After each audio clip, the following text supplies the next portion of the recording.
युवा अवस्था भी हमारे जीवन का कितना सुंदर काल होता है ना।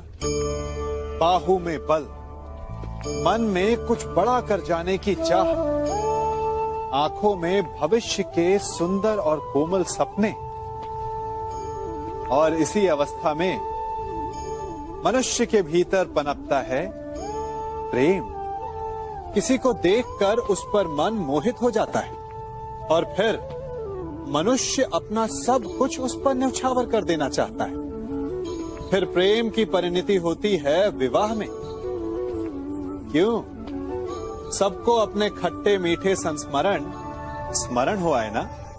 परंतु यहीं से अधिकतर माता पिता और संतान के मध्य विचारों का विरोध प्रारंभ हो जाता है। संतान को लगता है कि उसका चुना जीवन साथी ही उसके लिए उपयुक्त है और माता पिता को लगता है कि संतान अनजाने में भूल कर रही है। संतान का तर्क होता है कि उसे विवाह किससे करना है, ये उसका अधिकार है। और माता पिता का तर्क ये होता है कि अब भी जीवन साथी चुनने की समझ संतान में है ही नहीं। तो इस अवरोध को काटा कैसे जाए, उचित निर्णय कैसे लिया जाए?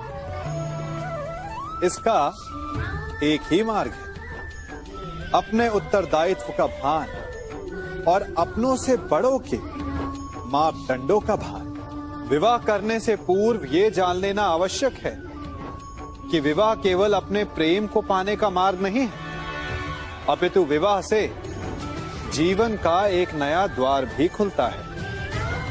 और हर नए जीवन के साथ नए उत्तरदायित्व भी होते हैं। और यदि इन उत्तरदायित्वों को समझकर निर्णय लिया जाए तो विश्वास कीजिए, आपका दाम्पत्य जीवन आनंद से भरा रहेगा और आपको कभी ये पछतावा नहीं होगा कि आपने कोई अनुचित निर्णय लिया।